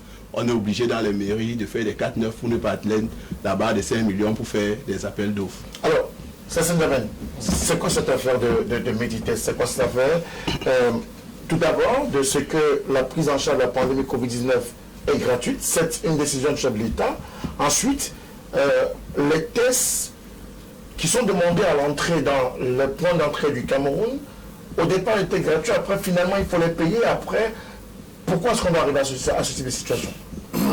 Tout à l'heure, quelqu'un a évoqué les actions menées par le député Jean-Michel Nietzsche. Il y a parfois des acharnements suspects. Qu'est-ce que je veux dire par là? Il y a beaucoup de cas de corruption ou de détournement d'argent organisme qui se luttent contre la corruption. Il y en a beaucoup. Donc on peut s'interroger sur effectivement l'intérêt qui peut être relevé de la part d'un député qui martèle matin, midi, soir, ce qui est le droit d'un élu d'ailleurs, sur un secteur bien déterminé. Aujourd'hui, je veux dire que la vérité des faits, c'est que dans le monde, il y a des pays où les tests ne sont pas gratuits. Vous prenez Dubaï, c'est l'équivalent de 100 000 francs, le test à Dubaï. La Belgique, c'est pas gratuit. L'Angleterre, c'est 120 livres ou 12 livres, je crois. Le Togo, c'est 50 000 francs, le test Covid. Le Bénin, c'est le même montant. Bon, dans le cas du Cameroun, dans un premier temps, le ministre Malachi a cru devoir rendre payant, effectivement, ces tests au départ et à l'arrivée du Cameroun.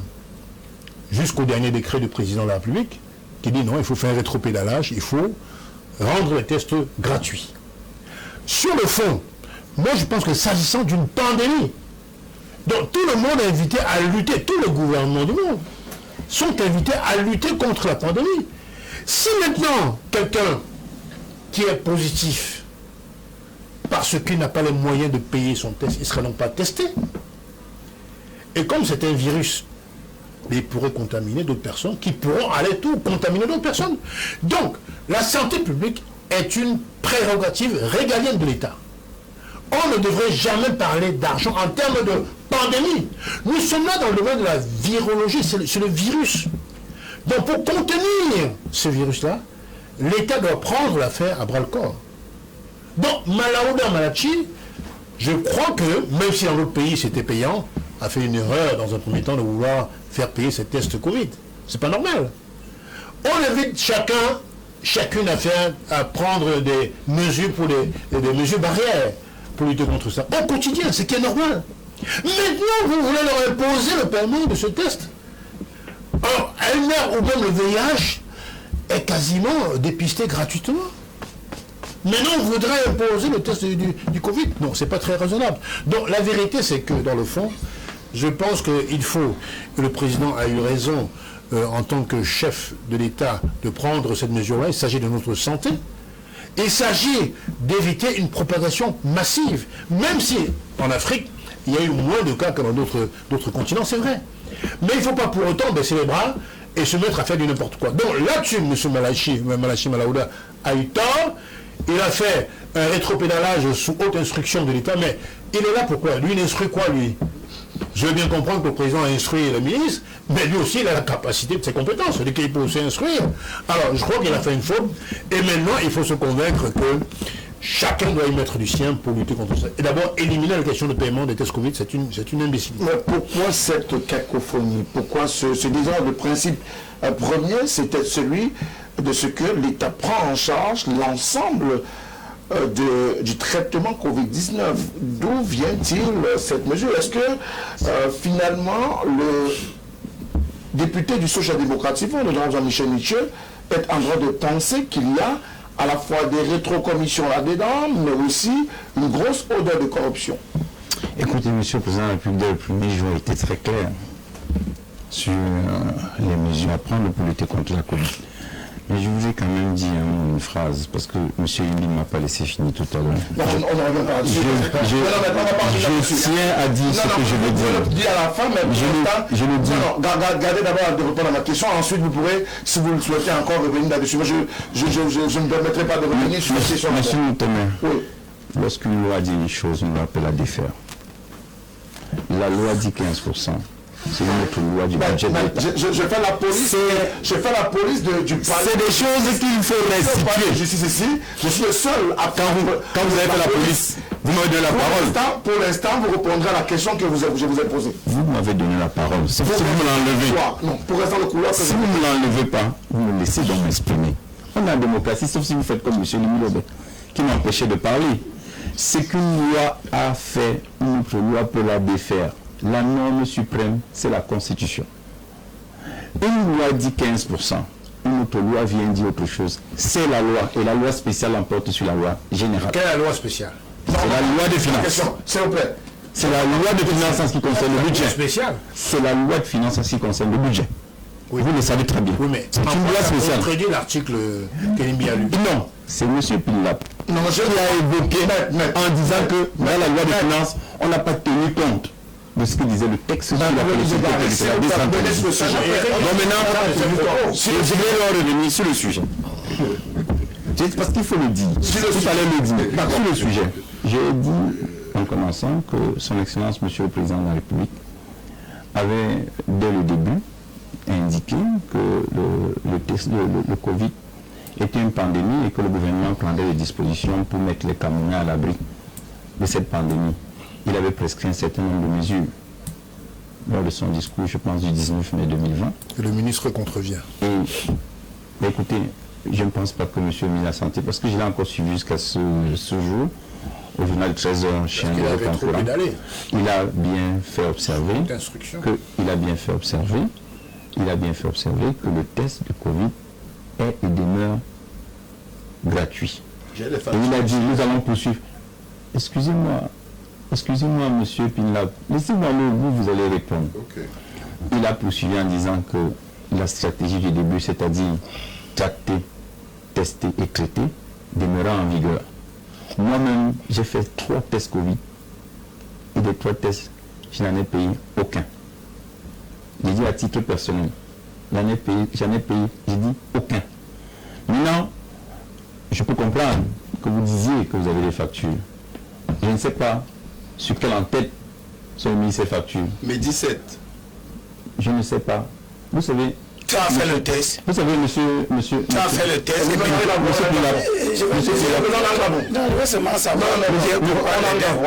Monsieur Pinlap, vous savez, quand moi je vois un document, je me méfie tout de suite. Jusqu'à ce qu'on me rappelle la preuve de ce que c'était un document authentique. Je fais souvent attention aux documents. Je fais souvent attention aux documents que je touche. Parce que vous me dites que c'est la l'occurrence des faux documents fait que... Moi, je ne sais pas. Maintenant, parce que j'ai encore suivi M. le ministre de la Santé ce jour. Il a bien indiqué que la stratégie mise en place depuis le début, et je veux dire, faire observer que dans la stratégie mise en place, le gouvernement de la République s'est fait accompagner par l'OMS, le Programme des Nations Unies pour le développement, et un certain nombre de pays partenaires qui continuent à nous accompagner. Il y a encore quelques jours, l'ambassadeur de France a dit qu'il reportait, c'est-à-dire qu'il nous accordait un moratoire pour le règlement de notre dette. Et il a fait observer à cette occasion, à la réunion, qu'un certain nombre de pays avaient pris la même mesure dans le cadre de la lutte contre la Covid. Donc moi, il me semble que ce que l'on dit de M. le ministre de la Santé, je n'ai pas suivi à un moment, comme l'a indiqué M. Diamant, et vous, qu'il ait dit que le test était payant. Moi, je n'ai pas suivi. Le docteur Fandi Mahamat, lors d'une communication à la presse, cette communication est faite tous les jours au centre des opérations d'urgence de santé publique, a bien précisé que pour ce qui est des voyageurs qui entrent ou sortent du Cameroun, les tests étaient payants à 60 000 francs CFA. Non, là peut-être, je pense qu'elle s'est peut-être inspirée de ce que M. Ndiamé disait tout à l'heure, que ça se payait dans des pays étrangers, et elle a peut-être fait une lecture erronée de la volonté présidentielle. Mais ce n'est pas M. le ministre de la Santé. Ce n'est pas M. le ministre de la Santé. Il faut dire, il faut indiquer qui l'a dit. Ne dites pas M. le ministre de la Santé. Ces documents sont validés à l'avance par le ministre de la Santé depuis avant d'être lus à la presse. Avec la question davantage, est-ce qu'on peut aujourd'hui comprendre la reprise, le retour sur ces mots-là du ministre de la Santé publique qui voudrait préciser, et ce depuis que cette affaire est déclenchée, il est au devant de la scène sur sa page Facebook, sur son Twitter, son compte, pour rappeler que visiblement la stratégie nationale reste traquée, testée et traiter les Camerounais. Alors, deux choses. La première, c'est le populisme de M. Nitieux, qui est convaincu que quand il veut rendre ses propos crédibles, il faut qu'il fasse planer l'idée d'une corruption dont il ne met aucune preuve sur la table. Il n'entretient que les spéculations, les conjectures. C'est une attitude qui est devenue très courante dans l'opposition camerounaise. Dès que tu veux dire que... Et surtout dès que tu veux donner l'impression que tu bosses, tu dois dire qu'il y a la corruption derrière. Mais il faut savoir que quand vous parlez de la corruption d'un acteur, vous êtes en train de le mettre en cause. Il faut mettre les preuves de vos allégations sur la table. Parce que si c'est comme ça, lui-même Nitieux, on ne serait en droit de le taxer d'être corrompu pour dire ce genre de choses. Peut-être que lui-même prend l'argent pour dire ce genre de choses. Ça, c'est la première chose que je veux dire. Pour dire aux Camerounais que ne soyez pas fébriles. Ce n'est pas parce que notre pays souffre de la corruption que vous devez devenir des gens qui, dès qu'on dit que tel est corrompu, c'est terminé, il est sale, oui, c'est tout. Ça, avec ce type de comportement, chacun peut jeter l'opprobre sur les autres comme bon il lui savent. Il faut sortir de cette logique et considérer que les missions d'hommes politiques que nous avons nous commandent d'avoir de la retenue dans ce que nous faisons. Deuxième chose, chers compatriotes, si quelqu'un veut payer un billet d'avion à 1 million de francs pour aller à l'étranger, pourquoi on doit lui donner un test de Covid gratuitement? Quelqu'un a l'argent pour payer un billet d'avion d'1 million. Et on se bat sur les plateaux de l'avion pour qu'on lui donne le test gratuitement. Non, je suis pour qu'on fasse payer aux voyageurs. Il faut faire payer aux voyageurs. Parce que de toutes les façons, si un voyageur est astreint à faire un test à l'entrée au pays où il va, il le payera là-bas parce que le Cameroun ne viendra pas le défendre. Et puis, quand on fait des mesures sociales, on ne les prend pas pour les privilégiés. On ne les prend pas pour les privilégiés. Donc, c'est globalement, on a dit, dans le cadre de la lutte, les tests sont payants et de par la suite, avec l'évolution de la lutte contre la pandémie, il est arrivé que les pays demandent que les gens qui voyagent fassent des... Parce qu'il faut aussi dire que ce n'était pas comme ça au début. Cette affaire de faire les tests avant de voyager, ce n'était pas au début de l'affaire. Au début de l'affaire, quand il fallait vraiment faire face à cette crise et sa propagation, l'idée a été que tous ceux qui entrent au Cameroun et qui sont au Cameroun doivent se faire tester. Il n'y avait pas de problème pour ceux qui sortent. Maintenant, on a évolué dans la lutte. Une étape supplémentaire s'est ajoutée, c'est les voyageurs. Mais les voyageurs, c'est les gens qui ont l'argent. Je ne vais pas venir faire un débat ici à la télévision pour condamner le ministre ou le gouvernement. S'ils décident de faire payer les gens qui ont l'argent. C'est de ça qu'il est question. Tu peux payer un billet d'avion à 1 million, 2 millions, tu vas aux États-Unis, c'est 2 millions. On te fait payer un test pour avoir le visa pour entrer aux États-Unis pour pouvoir sortir du Cameroun. Tu commences à dire que oui, le ministre a dit que le ministre a dit quoi? On a dit que c'est gratuit pour les gens à l'intérieur du pays et pour gérer normalement ce que Ndiamé disait. Tout le monde, c'est gratuit pour tout le monde. Qu'on soit à l'entrée ou à la sortie du Cameroun, le test est gratuit. Si c'est ce qu'on a dit maintenant, si c'est ce que le chef de l'État a dit maintenant, bon, le chef de l'État a dit qu'il faut appliquer. Mais si demain, parce qu'il dit aussi souvent les choses, après le pays n'a pas les moyens de faire. On a dit que l'école est gratuite, on a commencé à dire aux gens de payer les parents d'élèves. Oui, parce que c'est bien, le chef de l'État peut aussi vouloir avoir le souci de faire face à la pandémie, mais il faut quand même reconnaître que ce sont les membres du gouvernement au quotidien qui gèrent les réalités des finances publiques. Parce que demain ou après-demain, les finances publiques peuvent ne pas supporter ça.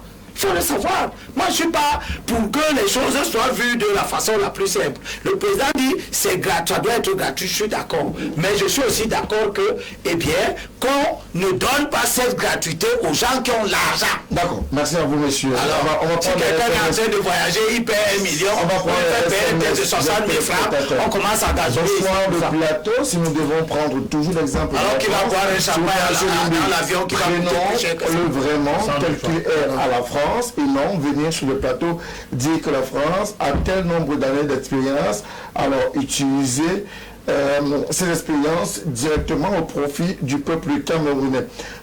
Pardon. Bonsoir à vous sur le plateau. Monsieur Abel Mbelebel, vous êtes des meilleurs. Courage à vous. C'est Mansour qui nous a envoyé le message. Bonsoir à vous sur le plateau de LTN. Très riche panel. J'ai beaucoup appris aujourd'hui.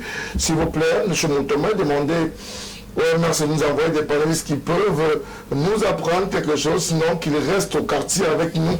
On apprend de ceux qui viennent ici être républicains. J'attends toujours un merciste pertinent. C'est Émile de Barfond qui nous a envoyé son message dans le cadre de cette émission. Bonsoir à vous sur le plateau. Courage à Célestin Djamel qui a démissionné. Bonsoir à vous sur le plateau. Dites aux militants du Social Democratic Front que les propositions sur le règlement intérieur de faire des propositions sur le règlement intérieur, mais aussi les prérogatives du médiateur doivent en principe être proposées par les conseillers régionaux. Le président de la République ne peut pas donc sortir des décrets avant leur mise en place. Bonsoir à vous sur le plateau, s'il vous plaît. Souhaitons que... je suis un peu perdu dans le message parce qu'il y a pas mal de mots qui manquent dans le message des téléspectateurs. J'essaie de pouvoir me retrouver. Il y a pas mal de messages. Je suis un fidèle à cette émission et pour moi, les deux débats sont trop petits. Voilà, on s'y retrouve pour qu'on nous en prive encore de quelques minutes. Un grand bravo à Célestin Djamel. Bonne décision de démissionner du MRC et un bonsoir spécial au King Abel Elimbilobé. Bonne fin de soirée à vous. C'est Collins depuis Sikakao. Merci à vous. Il souhaite que l'émission soit prolongée encore jusqu'à minuit par là. Bonsoir à M. Abel Elimbilobé. C'est toi-même qui cherches tes propres problèmes. Créer un parti politique avec Célestin Djamel, cela vous permettra peut-être d'être plus fort que ces bavards, comme vous les appelez, sur la scène politique. C'est M. Mamad Digia de Garoua-Boulay qui nous a écrit ce soir dans le cadre de cette émission et qu'il vous compare à M. Sékou Touré dans le cadre de son message qu'il nous a envoyé ce soir. Par contre, on avait fait quoi? Je vois. Par contre, il dit que M. Pimlap n'est pas du tout respectueux des ennemis politiques. C'est son message dans le cadre de cette émission. Maître Tegem, alors, vous n'êtes pas là pour faire la leçon au SDF, vous êtes là davantage pour vous adresser aux téléspectateurs et essayer de les convaincre de votre obésité dans les conseils régionaux. Le SDF est un parti qui a été vomi par le peuple camerounais. J'aurais besoin, s'il vous plaît, on vous filera à la fin de l'émission M. Alain de Yaoundé pour ce qui est de Maître Tegem. Bonsoir à vous sur le plateau. Faites entrer M. Abel Elimbilobé dans le RDPC. Bonsoir à vous sur le plateau. M. Elimbilobé doit faire preuve de responsabilité également. On a la peine à comprendre ses positions, toujours en faveur du régime. Félicitations aux représentants du SDF sur le plateau. C'est M. Ebonge Jules qui nous envoie son message. Et je trouve M. Célestin Djamel trop modéré ce soir. Que se passe-t-il avec vous, M. Djamel? Bonsoir à vous sur le plateau. Le RDPC a vraiment le point faible de la population. C'est la faim qu'il crée dans le pays. Alors, il se servent de sa de ça pour corrompre à travers le sac de riz, les billets pour obtenir les voix. C'est davantage malheureux. C'est Désiré depuis Souza qui, par ailleurs, félicite M. Elie Bilobert de ces éclairages qui nous a été donnés et qui nous ont encore été donnés ce soir. Bonsoir à vous sur le plateau. On va prendre quelques SMS qui nous ont été envoyés par nos téléspectateurs à l'étranger. Le 233, c'est M. Jacques Lapeur depuis Accra au Ghana. Bonsoir à vous et plus particulièrement M. Abel Libilobert concernant les tests Covid-19. Je pense que c'est une bonne chose de l'Israël n'est prise en compte par le gouvernement de la République. C'est M. Alain de Bamenda qui nous a envoyé son message dans le cadre de cette émission. Un autre message qui nous vient du 241, c'est pour le Gabon. Bonsoir le plateau.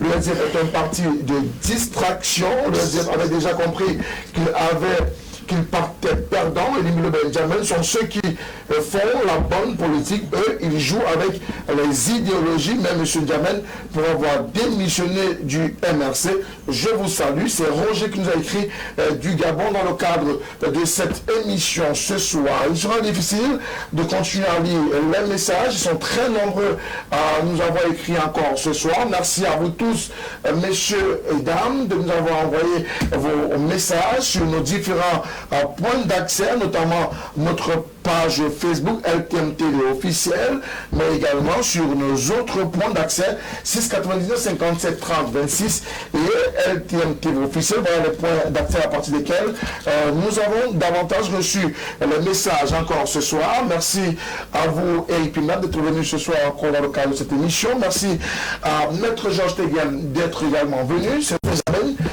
C'est un plaisir d'avoir eu ce soir, Abel. Mais également, merci. On vous retrouve demain, s'il plaît à Dieu, avec certainement votre Bible que vous avez reconstituée. Mesdames et messieurs, c'était tout au clair de ce lundi. Demain, nous parlerons d'une autre thématique. De nouveaux invités, certainement, vous seront également présentés. Bonsoir à toutes et à tous.